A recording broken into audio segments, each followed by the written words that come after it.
어서 오십시오. 안녕하십니까? 네. 국회 잘 갑니까? 잘 못 가죠? 당시 뭐 국회라는 데가 이렇게 싸우면서 또 서로 대화하고 또 양보해 가면서 네. 한 걸음 한 걸음 가는 거 아니겠습니까? 근데 특히 요즘 들어서는 그러니까요. 힘든 것 같습니다. 그래서 저는 이 양당제의 폐해가 너무 심하다. 그래서 다당제로 가야 된다. 선거제 개편. 네, 그 선거제 개편으로 가야 되는데 사실 이게 지금 패스트트랙을 걸어놨잖아요. 예. 이 선거제도란 것은 지금까지 패스트트랙을 건다든지 여야가 합의해서 모든 것을 이루어졌는데 항상 100% 합의였죠. 예, 오죽했으면 패스트트랙을 걸었겠습니까? 근데 바른미래당 안에서도 지금 의견 차이가 심하잖아요. 예, 지금 과거에 바른정당 출신들하고 또 공교롭게도 국민의당 출신들하고의 좀 의견 차이가 있는데요. 네. 저는 그 선거제도의 개혁에 의견 차이가 있는 것보다는 유승민 대표 같은 경우는 선거제도가 아까 말씀드린 대로 합의로 해야 된다. 그런 원칙만 밝히셨고 지금 공수처법하고 검경 수사권 조정 네. 문제에 대한 이견이 좀 많습니다. 그래서 그것만 우리의 요구대로 들어준다면 여당이 선거제도 개혁은 그대로 패스트트랙에 같이 가겠다 이렇게 어느 정도 합의가 돼 있습니다. 근데 그 바른미래당이 공수처 같은 경우 수사권만 주고 기소권은 그냥 검찰에 두자. 예. 이걸 더불어민주당이 받을 수 있을까요? 근데 그게 이제 홍콩이나 싱가포르 같은 경우는 그렇게 지금 수사권만 갖고도 충분히 부패 방지가 되거든요. 또 우리 당에서도 과거에 안철수 대표나 유승민 대표는 수사권, 기소권을 다 공수처에서 갖자 이렇게도 했는데 최근 들어와서 우리 당내에 좀 이견이 있어가지고 뭐 기소권은 검찰에 주자 이렇게 되는데 우리 당내에도 또 다른 당도 마찬가지지만 공수처 자체가 옥상옥이다라고 원천적으로 반대하신 분도 계시고 그렇죠. 예, 그렇게 이야기되고 있기 때문에 저는 뭐 결론적으로 이야기해서 선거제도도 그렇고 공수처 법안도 그렇고 이게 수사권 기소권을 나누는 문제를 포함해서 저는 어떠한 방법으로 합의가 되더라도 저는 지금보다는 낫다고 봅니다. 예, 그래서 조금이라도 반 걸음씩이라도 예, 가자. 저는 그래서 그런 의미에서 제가 우리 당 내에서도 자 우리 당의 의견이 관찰 안 된다 하더라도 10가지를 요구해서 3가지 정도만 반영된다 하더라도 나가자. 선거제도도 지금의 선거제도보다는 낫다. 어떤 방법이 결정되더라도 그래서 그렇게 했으면 좋겠다라고 이야기하면서 야당은 지면서 가는 것이다. 이렇게 하고 있습니다만은 어쨌든 보궐선거 끝나면 좀 본격적으로 또 여야 간의 논의가 될 것 같습니다. 근데 이게 3월 초순 정도에 아주 급박하게 굴러가는 것 같더니 한동안 또 좀 잠잠해지니까 관심들도 없어요. 어찌 보면. 3월 15일이 선거구 핵정 기한입니다. 사실. 그러니까요. 예, 그래서 그때 맞춰서 하려고 했습니다만 막 속도를 좀 내듯 하니 갑자기 지금 수면 아래로 가라앉은 그런 보궐선거 분위기가. 전국으로 가다 보니까 그런 그 사이에 이제 인사청문회가 있었고 막 이러다 보니까요. 그 인사청문 부분에서 바른미래당도 박영선, 김현철 두 후보자는 안 된다는 겁니까? 어떤 입장입니까? 아마 박영선 또 김현철, 진영 세 후보가 남았는데요. 저는 뭐 강행할 거라고 봅니다. 그렇죠. 문재인 지금까지 어떤 분위기상 지금 그래요. 그걸 보는데 저는 그 중에서 뭐 우리 당에서 김현철과 박영선을 반대하고 있지만 특히 김현철 후보는 저는 철회됐으면 좋겠다는 생각이 듭니다. 왜냐하면 내일 모레 문 대통령 또 미국 가지 않습니까? 그런데 김현철 후보는 미국에서 우선 이 좀 껄끄러워해요. 껄끄러워할 수밖에 없는 그런 북한 편향주의자 아닙니까? 지금까지 모든 행보라든지 미국이 보기에는 그렇게 볼 수 있다. 그래서 저는 오히려 이 비핵화 단계는 어쨌든 남북 간의 문제라기보다는 북미 간의 문제라고 저는 봅니다. 그런 의미에서 본다면 이 통일부 장관이 오히려 북한 편향적인 그런 이념을 가진 분이 되게 되면 미국한테 상당히 껄끄러울 것이고 앞으로 미국과 대화하는 데 있어서 오히려 걸림돌이 되면 된다 해서 김현철 후보자만큼은 저는 지명 처리했으면 좋겠다 생각이 들어요. 더불어민주당 쪽 주장은 이런 거예요. 우리가 외교부 장관을 뽑는 게 아니지 않느냐. 외교부 장관이라면 정말 미국하고 호흡 맞추고 하는 게 핵심이겠지만 통일부 장관이야말로 미국하고 대화하는 사람이 아니라 북한하고 대화하는 사람 아니냐. 이런 논리는요. 그렇기 때문에 미국에서는 지금 북한의 어떤 제재 완화에 대해서는 상당히 껄끄러워하고 있거든요. 그런 의미에서 본다면 지금 김현철 후보 같은 경우는 지금 북한과 적극 협력하고 남북 협력을 강화해야 된다 하고 사드 배치는 오히려 망국론이다 하고 하여튼 미국에 상당히 껄끄러운 지금 장관이 통일부 장관에 있으면서 계속적으로 이 제재 완화를 요구한다면 장관 되면 또 좀 달라지지 않겠어요? 청문회에서도 이미 좀 달라졌더라고요. 과거에 했던 발언들이나 저술에 비해서.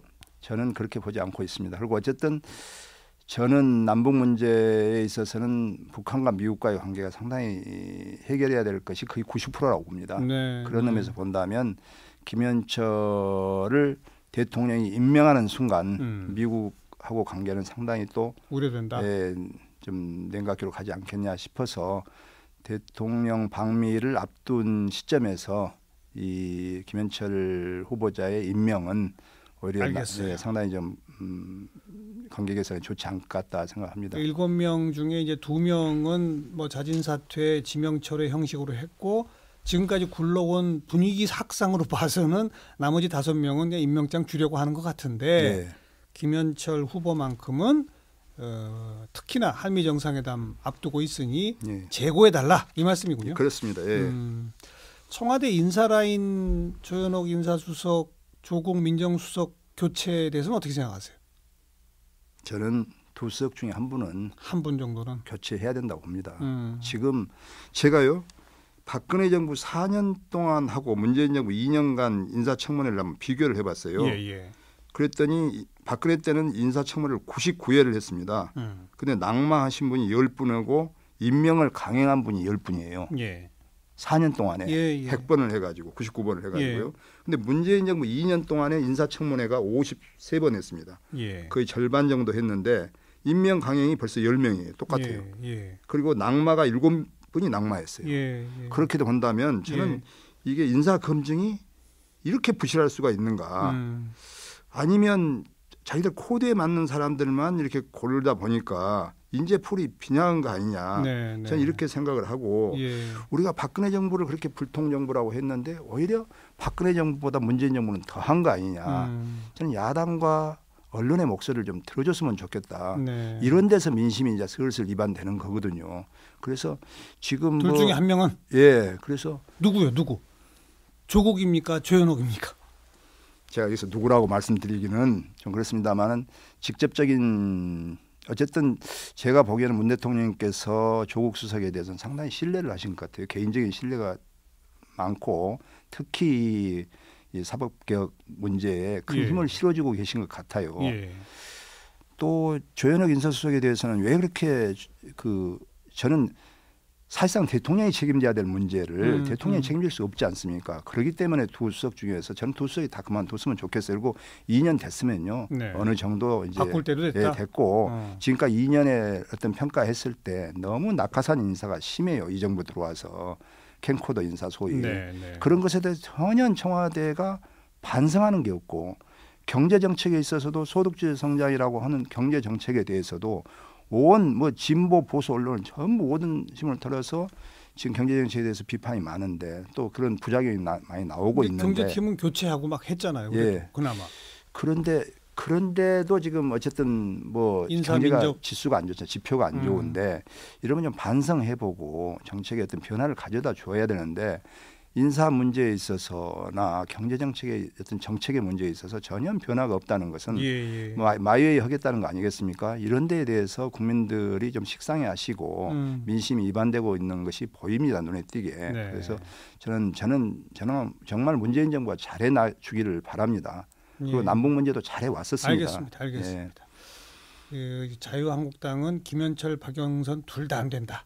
또 조현옥, 조국 둘 다 나가라. 그런데 역시 바른미래당 우리 주승용 부의장께서는 절충적으로 한 명 정도씩은 좀 어떻게 받아라. 야당의 요구로. 우리 당도 지금 거의 당론은 아닙니다 하는 박영선 후보까지 끼어 있습니다만은 저는 김현철 후보는 특히 좀 문제가 있지 않겠느냐. 그런 자세 알겠어요. 인사청문회 제도 자체도 이제는 좀 바꿔야 되지 않느냐. 이것도 오래된 얘기입니다. 그건 어떻게 생각하세요?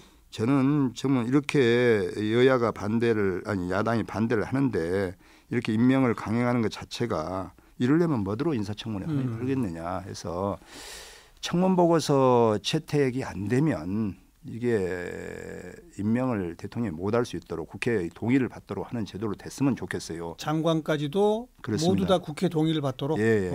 그 대신 우리 청문회가 지금 너무 지금 이 도덕적인 문제에 대해서 지금 공개적으로 하다 보니까 흠집내기 일세로 나가기 때문에 신상털기, 흠집내기. 미국과 같이 개인적인 문제는 도덕적인 문제는 좀 비공개로 하고 정책 위주로 좀 이렇게 공개석상에서 질의하는 것이 좋겠다는 생각이 들고요. 그다음에 이 후보자의 자세도 문제예요. 오늘 하루만 그냥 지나면 끝이다라는 이런 생각을 갖고 계신 분들이 많아요. 그러다 보니까 자료 제출도 부실하고 시간 끌기식으로 나가고 이런 것도 저는 잘못됐다고 생각하고 좀 저는 우선 뭐 5대 원칙, 7대 원칙 있지 않습니까? 뭐 그런 것을 말로만 이렇게 정해놓을 게 아니라 정말 여야가 최소한의 기준을 다시 좀 만들었으면 좋겠어요. 이게 청취자분들이 들으시면 좀 화내실 수도 있는 발언입니다만 제가 오죽하면 조심스럽게 이런 얘기까지 꺼내겠어요. 미국식으로 신상이나 도덕성 문제는 비공개로 내지는 뭐 서면 검증을 철저히 꼼꼼히 하고 그걸 통과하고 거친 사람만 정책 청문회로 가자라는 얘기들이 나오지 않습니까? 근데 우리나라의 현실상 미국적인 기준을 들이대서 그렇게 꼼꼼하게 사전 검증하면요.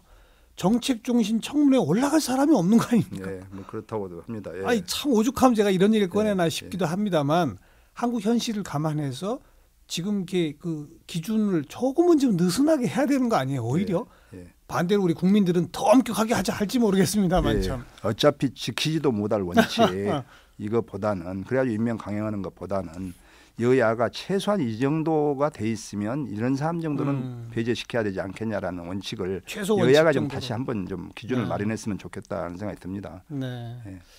이런 얘기 잘못하면 근데 국민들한테 혼나요. 그렇습니다. 더 높은 도덕성 공직자한테 요구해야지 이렇게는 할지 모르겠습니다만 참 우리 현실이 그런가 봐요. 그죠? 그렇습니다. 맨 처음 이제 다당제로 갑시다. 선거제 개편 그 말씀하시면서 우리 국회가 지금 너무 싸우기만 하고 뭐 이런 얘기 나오면서 정말 동물국회 몸싸움하고 막 이러는 거 안 하게 하려고 국회 선진화법을 만들었는데 이제는 국회 선진화법의 이유가 돼서 조금만 싸움이 벌어지면 몸싸움은 없습니다만 국회가 마비돼 버려요. 아무것도 굴러가질 않습니다. 이건 어떻게 생각하세요?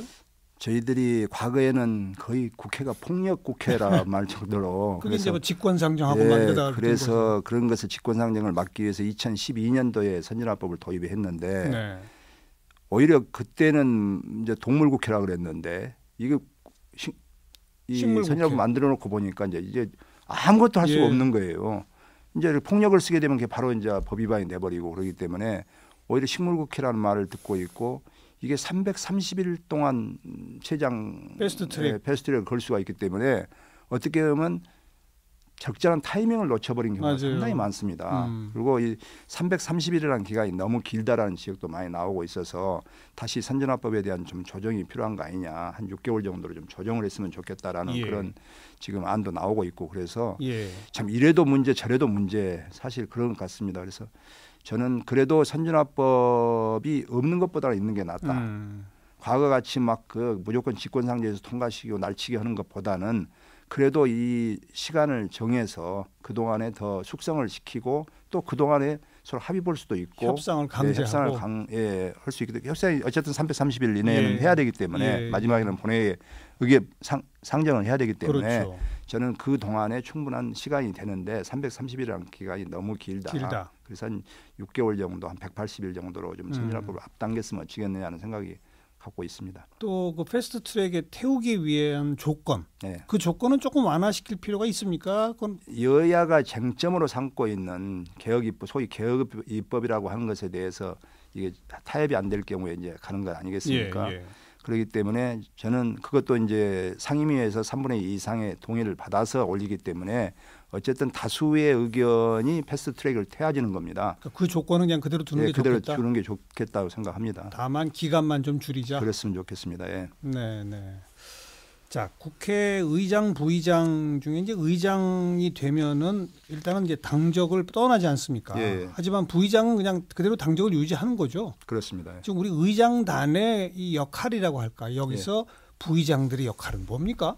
그냥 소속당의 의원 한 명으로서 부의장 자리만 갖고 있는 거예요? 아니면 소속당으로부터 조금 자유롭게 뭔가 좀 절충과 대화와 타협 이런 걸 이끌어낼 수 있는 겁니까? 아무래도 부의장이 되면 의장단 아니겠습니까? 네. 당에 소속은 돼 있습니다만은 국회 전체의 어떤 책임을 가지고 있는 것이죠. 책임감이 느껴지시죠? 예, 그렇기 때문에 자기 당내에서도 조율을 해야 되고 또 여야 간에도 원내대표들과 조율을 해서 예. 국회가 좀 제대로 굴러갈 수 있도록 하는 것이 이제 의장단의 역할인데요. 예. 저는 싸워야지 맞다고 봅니다. 극단적으로 싸우지 않으면 그것은 독재 정치에서나 가능하다고 생각하기 때문에 싸우면서 이렇게 서로 타협과 양보 이렇게 해가지고 하나씩 의결해 나가는 거라고 봤을 때 부의장의 역할은 그 여야 간의 중재 역할 그러면서 국회가 쉬지 않고. 근데 잘 안 되죠. 특히 제3당 목 부의장으로서 중재 참 어렵죠 지금. 쉽지 않죠. 예, 쉽지 않죠. 예, 원내대표들의 또 원내대표를 만나서 이야기를 합니다. 이렇게 됐으면 좋겠다. 우리 당의 입장은 이건데 알겠습니다. 이것보다 알겠습니다. 저 정당 바른미래당 얘기 좀 합시다. 자유한국당 보수 진영에서 지지도는 좀 올라가는데 바른미래당은 요지부동이에요. 어떻게? 예, 참 그렇게 말씀하신 게 저도 할 말이 없습니다만은 이번 선거에서 보궐선거에서도 좀 존재감이 없는 최선을 다하고 있습니다. 더군다나 우리 손학규 대표님께서 진정성 있게 벌써 거의 한 달 가까이를 창원에 머무시면서 선거운동을 해주고 계십니다. 오늘 저 바른미래당 후보가 10% 안 나오면 사퇴하라고 이현주 의원은 막 소리를 지르던데. 저는 당내에서 다양한 목소리는 있는 것은 10% 좋습니다만 나올까요? 저는 최근에 지난 일요일 날 갔다 왔는데요. 우리 당 후보가 3, 4%였는데 제가 가서 보니까 그 이상은 훨씬 더 나오겠다. 잘하면 10%, 8, 9%는 나오겠다. 저는 그렇게 느껴왔습니다. 제 선거를 많이 치러온 경험으로서 그랬는데 우리 당이 지금 존재감이 없다 보니까 민주당, 여당이 잘못 오고 있는 것에 대한 반사 이익을 전부 지금 자유한국당이 누리고 있는 것 같습니다. 그래서 지금 민평당 뭐 이렇게 우리 바른미래당은 분열이 돼 있지 않습니까? 이것이 지금 하나로 합쳐져 있어도 문제가 있는데 이렇게 나눠져 있다 보니까 좀 제대로 지금 어떤 의원 숫자도 그렇고 또 국민들에 대한 평가도 그런 것 같습니다. 한다고 해서 다시 합치는 것이 국민들한테 무슨 감동을 주겠느냐. 저는 그런 생각을 갖고 있기 때문에 저는 분명히 더불어민주당 여당이 민생경제에 실패하고 남북문제에 실패한다면 무엇인가 새로운 세력을 찾는 국민들의 여망이 있을 거라고 생각합니다. 그게 자유한국당은 저는 아니라고 보거든요. 제3의 안을 찾는 그런 시기가 저는 언젠가는 올 것이다. 저는 이렇게 보고 있습니다. 당 안팎에서 안철수 전 대표 이제 빨리 다시 와야 되는 거 아니야? 얘기가 있던데 어떻게 생각하세요? 저는 개인적으로 아직 아닙니까? 예, 반대입니다. 그리고 이제 가신 지 한 5개월, 6개월 됐는데요. 언젠가는 안철수 대표를 찾을 때가 올 것이다. 국민들이. 안철수 대표께서 공부 열심히 하고 안철수 대표의 인성이라든지 능력에 대해서는 많이 평가를 해 주신 분들이 계십니다. 그렇기 때문에 독일에서 열심히 공부하시고 더 하면 때를 기다려라. 네, 저는 때가 올 것이라고 봅니다. 반드시 올 거라고 봅니다. 네. 마침 오늘이 4월 3일 4.3이라서요. 그리고 또 오늘 국방부나 경찰 이쪽에서도 또 최초로 사과하지 않았습니까? 우리 또 주승용 의원께서는 지역구가 여수시니까 이 4.3과 바로 연결되는 게 여순 사건이지 않습니까? 맞습니다. 그죠? 그 여순 사건에 대해서 얼마 전에 대법원에서 민간인 희생자에 대한 재심 개시 판결까지도 내려진 바가 있고 치유와 상생의 여순 사건 특별법 대표 발의하셨죠. 106분 서명 받았습니다. 주 내용이 뭡니까? 이제 지금까지 사실 아까 말씀하신 대로 4.3 사건과 여순 사건은 쌍둥이 사건입니다. 4.3 사건이 없었다면 여순 사건은 발생하지 않았습니다. 뭐 청취자분들을 위해 제가 조금 도움드리면 제주 4.3 진압하라고 여수에 있는 군 부대한테 명령을 내렸는데 마침 그 부대장이 제주에 있던 부대장이었잖아요. 이 부대장이 제주에서는 대화를 통해서 평화적으로 해결하려고 했던 사람 아닙니까? 그래서 우리는 민간인 학살하러 못 갑니다. 이래서 시작된 거죠. 그렇습니다. 그래서 제주 4.3 사건이 아니었으면 위헌상이 발생도 안 했었는데 지금 제주 4.3 사건은 20년 전에 특별법이 벌써 만들어지고 국가 기념일로 지금 지정이 되고 또 대통령의 사과까지 또 오늘 대통령께서는 끝까지 이제 됐다 할 때까지 진실을 규명하겠다 이렇게 말씀하셨거든요. 그런데 여순 사건은 과거사 정리법에 뭉개가지고 2005년에 여순 사건이 공식적인 민간인 희생자만 11,131명입니다. 이게 네. 전라남도 발표입니다. 그 당시에. 그랬는데 지금 진화위에서 진상 규명된 것이 1,275명. 진실화해위원회에서. 예, 진실과 화해위원회에서 밝혀진 것이 5년 동안 밝혀진 것이 1,275명. 10%밖에 안 밝혀졌습니다. 그래서 특별법을 만들어서 지금 71년이 지나다 보니까 많은 증거물들이 훼손되고 다 돌아가시고 있고 유가족마저도 지금 돌아가시고 있는 상황에서 지금이라도 빨리 특별법이 만들어져야 된다. 4.3 사건은 지금 거의 한 40% 정도의 진상규명이 됐는데 그러니까 여순 사건도 진상규명하고 희생자 신고받아서 판정하고 명예회복하자. 그렇습니다.